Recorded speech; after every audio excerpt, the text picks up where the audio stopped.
Hey, good morning. This is John. Thank you so much for joining me for another series in building this B-Wing fighter, which is an exclusive for Patreon supporters. I thank you very much for being a supporter.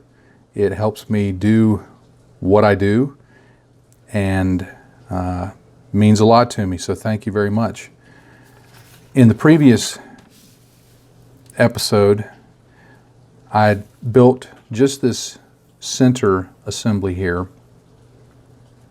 got that finished and painted, and the next step will be building the wings, adding them on, and the guns. That's what I'm going to cover in this episode, as well as getting the model gloss coated, adding a wash, and there's also a few blue details on these outer wings that I need to paint in, so I'll get that covered also. This probably won't be a real long episode because getting it from here to here is a fairly quick process. There'll be a little bit of painting, like I said, the gloss coat. I'll add an acrylic wash, which I'll cover in this video because it is different than applying oils and enamels, so if you've never done it, that may be useful. And we'll wrap it up, and then episode 3 will be finishing the model, putting the weathering on, and getting it ready for the display stand and final photography. The second half of the build doesn't leave a lot of parts to put together. It can be assembled fairly quick. You have the two wing parts here that consist of 4 or 5 parts. But you can get those fully assembled fairly quickly. You have the two lower wing, the vertical lower wing. The light blue, I call them the foot. It's down at the bottom of it. The various gun and tubing parts, and of course the canopy. That's pretty much it for parts when it comes to finishing assembly of the model itself. Now, as I did in getting the other section together that had been discussed in the previous video, I started by priming the blue parts in white so that I would have a good vibrant base for that color. Then I primed the white parts in a light gray so that I could see where I primed, or when I was painting I could see the difference between the paint and the primer. And then of course these were just primed in a darker gray. I don't believe I showed the colors in the last video that I've used on this, so I'm going to do that now. For the blue, I used UK Azure 71108 from Vallejo's Model Air. If you've built World War II aircraft, this was the underside color for aircraft from the Desert Air Force, the RAF Desert Air Force. Vallejo Mechacolor Phantom Gray 64040 for the darker gray colors. This is a good, I guess it's equivalent to me as German gray. It's a nice color. I use this a lot for a lot of things. And then finally for the white, and what this is a bottle of Tamiya XF2 white with a few drops of XF55 deck tan and a few drops of XF19 light gray mixed in. And it's not a precise mix. I just do it. I eyeball it until I think it's where I want it. And as the bottle gets lower, as I build more models and the bottle gets lower, I add paint back in, so it will change over time. But I like this kind of off-white with just a hint of grayish, yet maybe a little warmth to it. So it works really well for various spaceship models from a variety of genres. Certainly it can be adjusted per build, but I'm not a big fan of mixing paints when it comes to airbrushing. I like to know that I've got a supply of it. So for things like that I know I'm going to be using a lot, I tend to make a large bottle that I can use across multiple projects. So I'm going to take these parts and I'm going to put it back together, and in a few minutes we will come back. I'll come back. Actually, I won't go anywhere. I'm just going to sit here and build it. You'll come back and you'll see how the model looks assembled. All right, and just like that, we have a B-wing fighter. It's fairly large, so if I get it off camera, I apologize. But it goes together really well at this stage of the assembly. Now, these wing portions here rotate. I'm not going to move them a lot because I don't want there to be paint scraping. I'll eventually sell this. I think I'll probably leave it so that they can move, and whoever the eventual buyer is can decide what they want to do. But I'm not going to be moving it a lot. If you build this kit, there are two clear parts that insert into the join of this fuselage, this lower fuselage section, and the wings to make that pivot possible. Now, Bandai's real good about this, but they have a slot in that clear part so that it can only go in one way. The only way you can get it wrong is if you get the portion that's supposed to be sticking up turned around wrong. There's a notch on one end. So pay very careful attention to the instructions in terms of orientation of those parts. One of them went in, I slid the wing in place, pushed the whole thing in, and it went so easy. I was praising Bandai and I thought, wow, this is just perfect. I got to the other side. It was a little tougher to try and get in, but what I found is if I would just rotate the wing down a little bit, making sure that it was still aligned. It's probably not easy to see, but there's two portions that project from the fuselage, and then there's the portions of the wing that have the holes in them that the little clear rod goes through. By rotating it down just a bit and then gently pushing it in, I eventually found the sweet spot that it wanted to go in, and once it got past whatever was the initial stoppage, it went right in without any problem. Do make sure that you grab your hobby knife and clean up those plastic rods really well, because when I got this one in almost all the way just to see, I tried to pull it out. Once it's in, it ain't coming out. Also, I noticed as I was trying to push this one in, while the plastic rod is fairly substantial, it's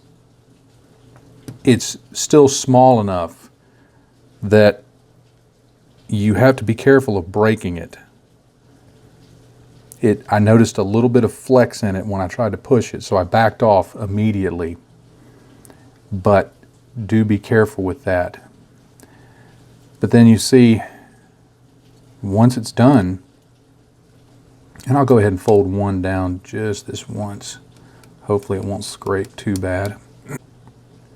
But there you can see how it looks with the wing folded down and then pops right back up. They stay in place fairly well.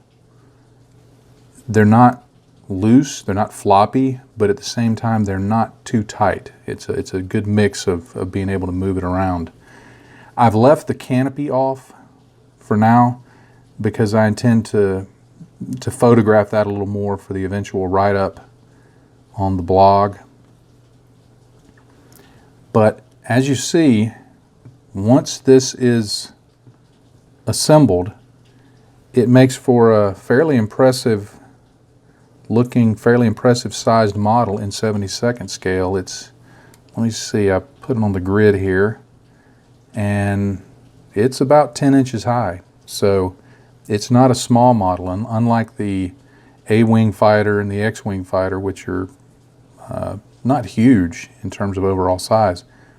This guy's a pretty big fella. Now, the next steps that I'm going to take in finishing this will be to give everything a gloss coat, a coat of Future.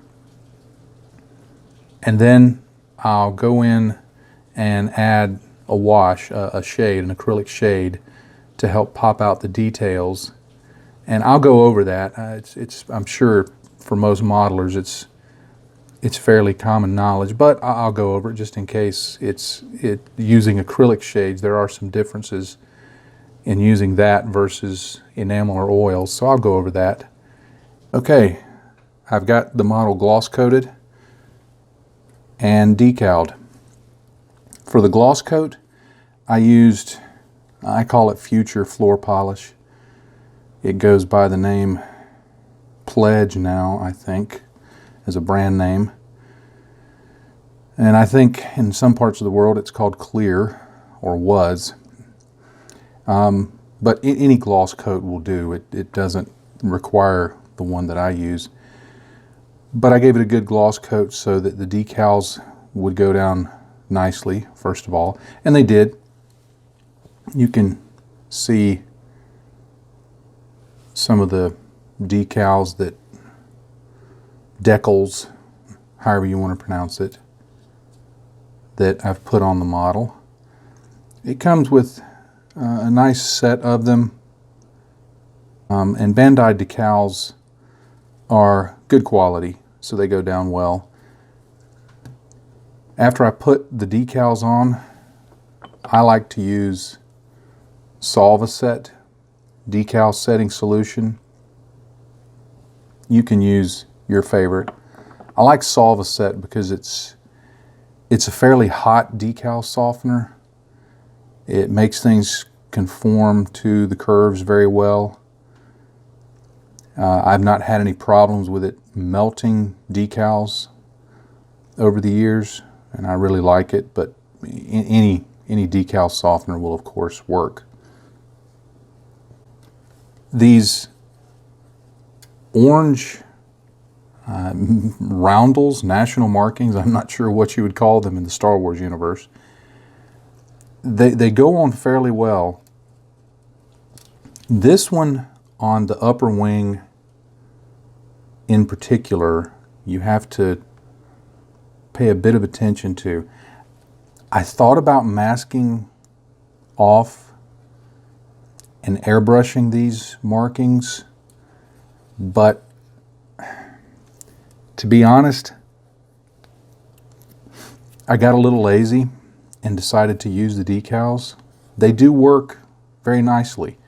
This one goes down on a smooth surface.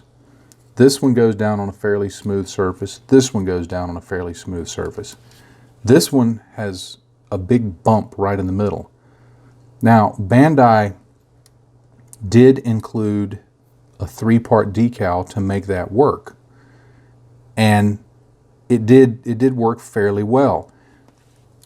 One thing that's critical when using this decal is where the decal meets, let me get a little pointer, where the decal meets this bump right here, I made sure to trim away the excess carrier film from the decal so that the decal could snug right up to the part. And on this raised projection that goes through it, the decal has, I guess you'd call it it's a little 3-part split that allows it to fold down. You'll want to cut the carrier film away from that area too. If you put it on carefully, put on one piece, let it get a little bit set so that it's not going to slide around. Put on the other side piece, let it get set so that it won't slide around. And then put on the middle piece. It works fairly well. Once I hit this with decal softener, it folded down nicely. There were a few little gaps that frankly were my own fault. from not handling the decal well when I put it down. And so I found that out of the bottle, Tamiya X6 Orange worked as a good close equivalent. It's not perfect, but what I did was I did a little touch up there in the recess along the raised area with the X6 Orange. That's hard to say over and over. And later weathering and shades and everything else that I'm going to do to the model will blend it in. There's probably, in fact, I'm pretty sure in the instructions they give a color mix for what it should be. And if you paint it, you won't have to worry about matching it. But just know that that orange X6 is a fairly close match for the decals. Okay, the next step I'm going to take in finishing the model will be applying a wash or a shade, depending on the genre you come from. And that will be the purpose of adding washes and shades and so forth is to help pop out the detail. There's a lot of surface detail that Bandai's engraved in. There's plenty of little greeblies and raised projections and things that just provide visual interest on the model's surface. So the shade, the wash, will help bring those out. In the past, I had used various oil and enamel products to do this. And they're easy to use. You just kind of apply them on. You don't have to be too neat about it. It's best to do it over a gloss coat, but you don't have to. But you'd apply it over a gloss coat, give it a few minutes to dry. Once it was dry, you take a cotton bud, wipe it off, and in theory, everything would come off of the surface, leaving the wash in the recesses of the model. The problem I had with that was it takes a while to dry. You need to give enamel washes at least 24 hours to dry before you put additional products over them, and sometimes more. So, as I've mentioned before, with trying to keep models moving so that I can put out articles at a fairly consistent pace each week, I needed something that worked a little faster. So what I started using were various acrylic shade products. The one I started with was Citadel Non-Oil Gloss. There's others that you can use, of course. But I found that I could apply it, it would dry, and in 15 minutes I would be it would be dry enough that I could apply additional weathering layers over the surface of the model, and so I could get things done much quicker. You may not be worried about speed, and if that's the case, use enamels or oils or whatever you use. I'm not advocating that you change what you currently do, but if you are looking for something that will dry a little faster, or that while the fumes from enamels are not bad, if you're looking to just be more water-based and fume-free, give these a try. What I have found in using them is that because they dry so fast, it doesn't work to do the apply some, wipe off the excess. That doesn't fly when using this type of acrylic. It will dry, it will not wipe off. So what is needed is being a little more precise in the application.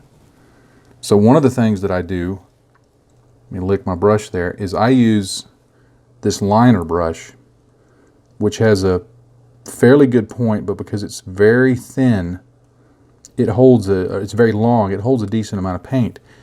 And I can touch into the panel lines fairly precisely to get a good amount of the shade deposited in, but without it going over the edge of the panel line, so to speak.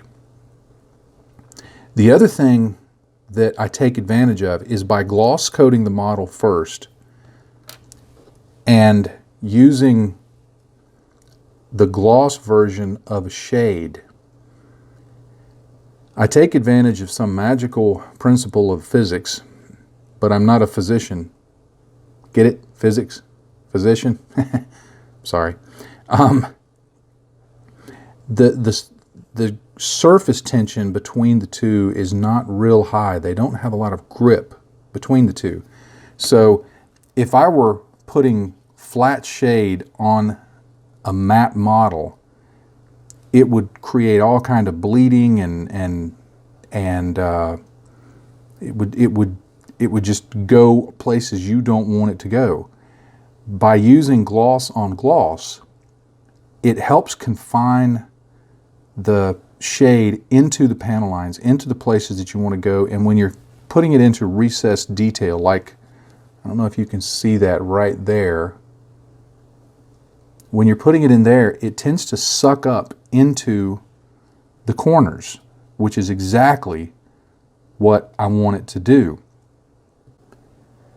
The other thing that using the gloss coat over the model will do is, if there are areas that it creates any kind of staining, or I get it where I don't want it, there is a short window, and I've stretched it out. I've tested it as long as half an hour afterwards. But there's a short window that you can take a clean pointed brush, just with anything with a small point, and using Vallejo airbrush thinner, you dampen the brush with the airbrush thinner, and simply with just a very careful motion of just chipping away at the paint or the shade that's where you don't want it, it will pull it off. Gloss coat over it, it's easy to remove excess shade using just simple chipping motions like that and not hurt the underlying paint. Now, what I don't know is how this would work if you use another gloss coat. I've never tested it. This is the only gloss coat I use. Since I don't build shiny models, I don't have proper model gloss coats, because Future is more of a utility coat than a proper modeling gloss coat. So you may have to test it if you use something other than a floor product for your gloss. All right, the two products that I principally use, I had been using Citadel's Known Oil Gloss for a long time. It's a great product. There's nothing wrong with this product. It works great, it looks good, it's a very dark shade, and it's gloss. I recently found that Vallejo's Weathering Effects Petrol Spills works exactly the same way. It looks the same, it's glossy, it has the same thickness and consistency, but you get more product for less money. So once I run out of Citadel's Known Oil Gloss, I'm going to switch to the Vallejo product, but either one of these will work. Now, I also have the standard Known Oil, which is not gloss, and there's other shades like the Army Painter Quick Shades. This is the strong tone, but they make a more of a black one that's closer to Known Oil. I just pulled this out for example. I've tested these over a gloss surface and they work fine. If this is what you have, you can use it. but they do tend to bleed a little more in areas where the gloss coat may not be as thick. So these will work, but if you can get the gloss versions of a shade, I think you'll see much better results. Okay, I'm going to get started applying these shades. I'm using the Citadel No-on-Oil Gloss for this. I just take it straight from the pot. I know it's against the law. They're going to send Duncan Rhodes after me with the 40K police, and I'm going to be in trouble, but that's just the way I do it. I also have a palette with some of my Vallejo thinner in one of the wells. I have an old No. 0 round brush that I'll use to remove any stray wash. I've got a piece of paper tissue, just if I need to offload any of either the wash or the thinner, I'll have that handy and ready to go. Now, I wanted to focus in on a couple of, I'm not gonna film the entire thing. That would just be too much. It'd be mind-numbing for both of us. But I wanted to film two parts particularly. One, filling in recessed detail. Now there's these pipes and other little greeblies in here, and this is going to get a fair amount of other staining later on. So I'm not too worried about the product getting all over it. That'll actually accomplish what I want. I want this area to look dirty. I'm going to grease it up. I'm going to have streaks coming back from it. So if this is not quite as neat as the panel lines, that's cool. So all I'm doing here is putting it in, and close examination will show that some of it clings to the surface where you might not want it otherwise. But for the most part, it draws down into the recesses very nicely. It works much like an enamel or oil wash. Like I said though, 10 minutes from now, this will be dry and I can start putting other acrylic streaks and products over it if I want to. Now where you have raised detail on the surface, this is recessed. Where you have raised detail on the surface, like right here, there's some pipes. The application is very similar, but you want to be a little more neat about putting it along the edge. I'm not quite as liberal with the application, but I'm not too worried if it gets on here, because one, I know I can remove excess, and two, because this is pipe work, because this is detail, again, I know I'm going to be adding additional weathering. So a few stains on this, and come on, this is a Star Wars model. They dirty those things up in the movie. So that's not really much of a problem to dirty this thing up. Now what I'm going to do, I'm going to get a little on here and kind of flood that surface. What I want to show with that is if you get just a few drops here and there, it will stain and look a little like it bled a little bit. It will be very obvious. But if you cover the surface, like this little greebly, if I cover the surface here and remove any areas that it pools, it settles into the recesses nicely, but then it just simply tints the surface. So you can disguise the fact that carrying it around by using that little tactic. What I've learned, among the many things I've learned in using these acrylic shades, is there is an adjustment of technique if you're used to using enamels and oils. Once you start using these though, and those adjustments become apparent, they're fairly easy to use and they give good results. I don't want to say the results are exactly the same as you would get with enamels and oils. For the most part, they are. They have a character of their own. I will say that I think looks good.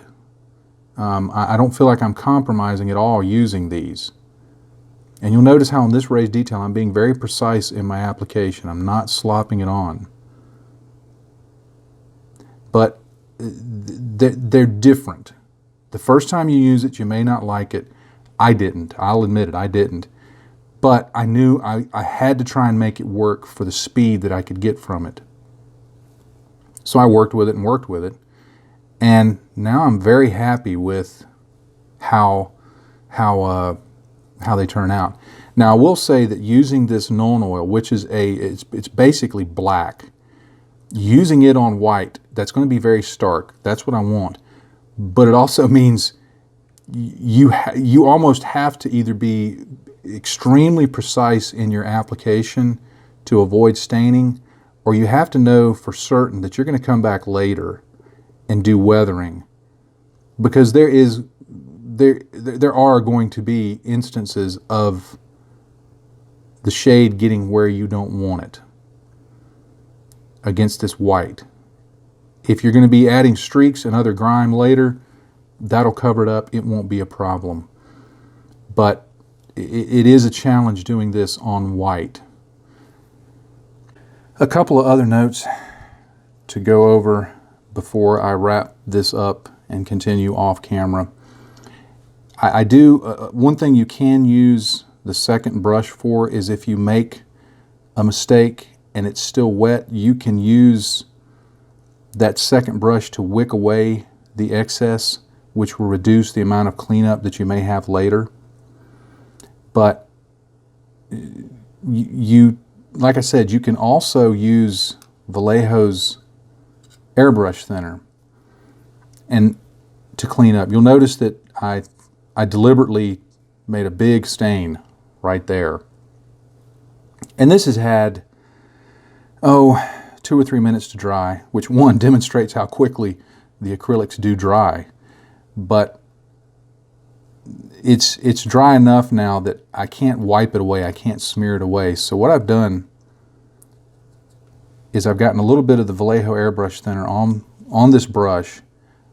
I've unloaded a bit of it onto my tissue off to the side here.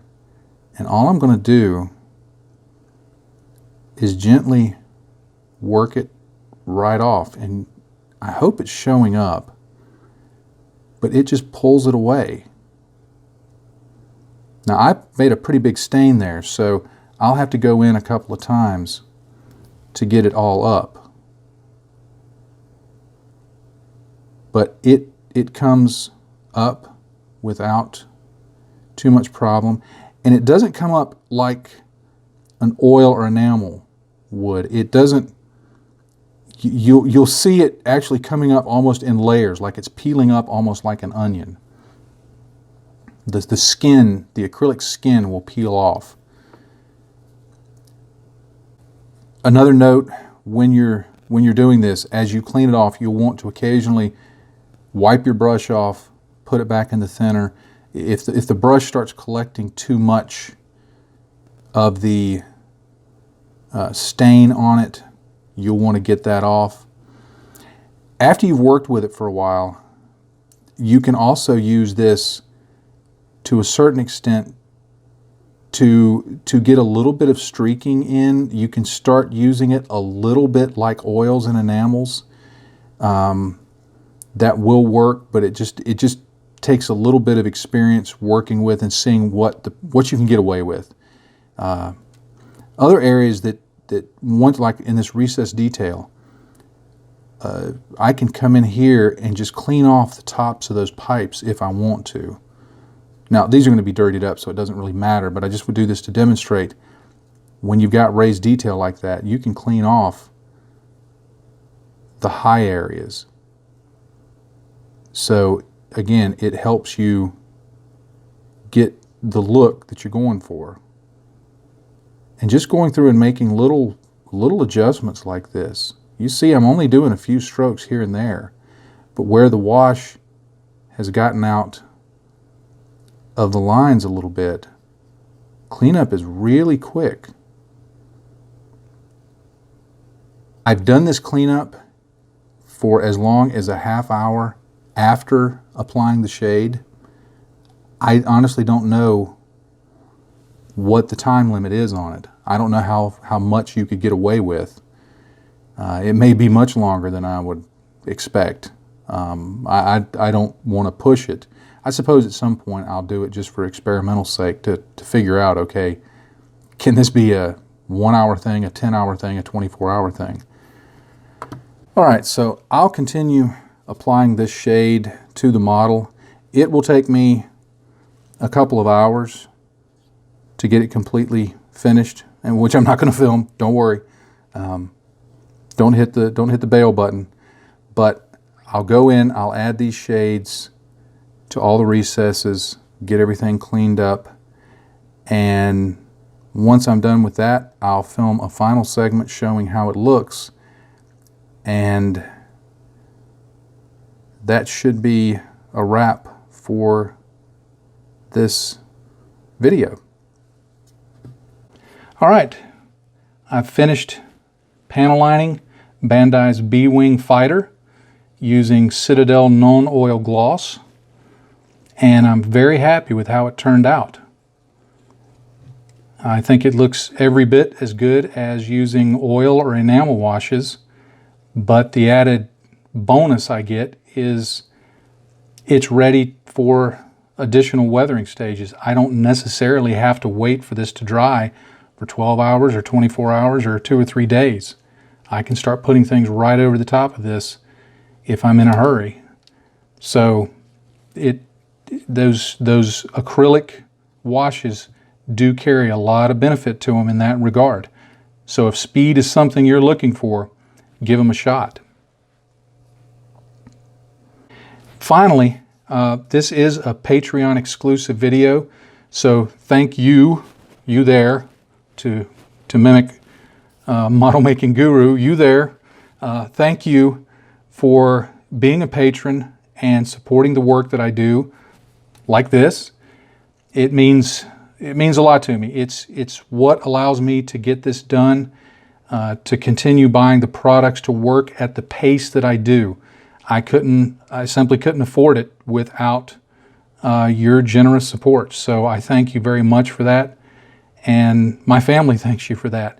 But of this series, we'll of course be finishing things up with the weathering, and I'll cover that in detail, a variety of techniques. Right now I'm planning to cover 3 or 4 different techniques. That may change as I get closer to that time, but it will be very weathering technique oriented, so you won't want to miss that. Finally, if you do enjoy these videos, I would appreciate the courtesy of a recommend to your friends. If you could point them to the Patreon page or the Facebook page and just let them know you find this work enjoyable and helpful, that would be most welcome. So here's a final look before I wrap up at Bandai's B-Wing Fighter. It's a fun kit to build. I highly recommend it. I've enjoyed every one of Bandai's alphabet soup fighters that I've built so far, but I think this one and the A-Wing Fighter are turning out, this one, the A-Wing was definitely a favorite, and this one is turning out to be equally a favorite because they're fairly simple builds, they look really cool, and they're just a lot of fun to paint, and I'm assuming this is going to be a lot of fun to weather too. So have a great day, friends. Thanks again for your support, and remember, in this hobby, if you're not having fun, you're doing it wrong. Happy day to you, friends. Bye-bye.